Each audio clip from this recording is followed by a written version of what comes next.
वाल्मीकि जयंती है।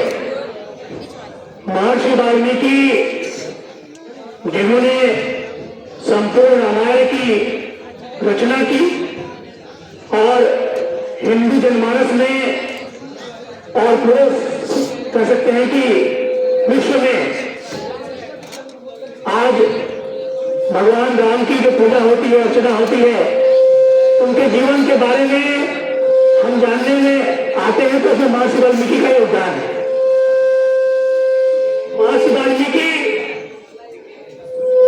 जब अपने जीवन के शुरुआती समय में थे तो डाकू रत्नाकर के नाम से जाने जाते थे। शुरुआती जीवन उनका एक डाकू के रूप में उन्होंने शुरू किया था, जब उनको ज्ञान नहीं था कि सही क्या है गलत क्या है।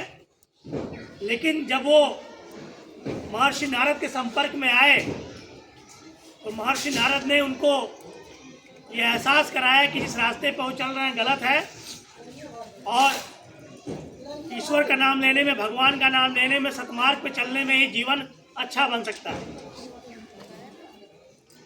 महर्षि वाल्मीकि अपने घर गए और अपने घर के लोगों से बल्कि पूछा कि जो पाप हम कर रहे हैं, जो गलत काम हम कर रहे हैं, क्या उसमें आप लोग हमारे सहभागी बनेंगे? क्योंकि चोरी डकैती तो हम आप ही लोग के लिए करते हैं। और तब घर के लोगों ने कहा कि नहीं, हम आपके पाप के भागी नहीं बनेंगे। और उसी क्षण से, उसी समय से महर्षि वाल्मीकि जो मरा मरा मरा कहा करते थे, राम राम राम कहने लगे। और जिस क्षण से उनके जीवन में परिवर्तन आया, आप देखते हैं कि उसी क्षण से वो एक महर्षि हो गए, उनको आदि कवि की संज्ञा मिल गई और उनका लिखा हुआ जो है रामायण पूरे विश्व में आज पढ़ा जाता है, जाना जाता है, उससे उनको याद किया जाता है।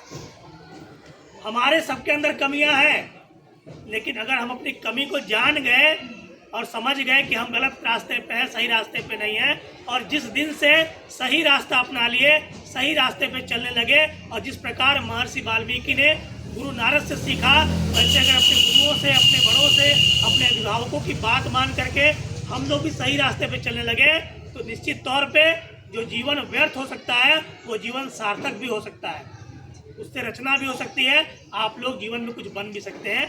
महर्षि वाल्मीकि के जीवन से हम सबको यह प्रेरणा लेनी चाहिए। अब मैं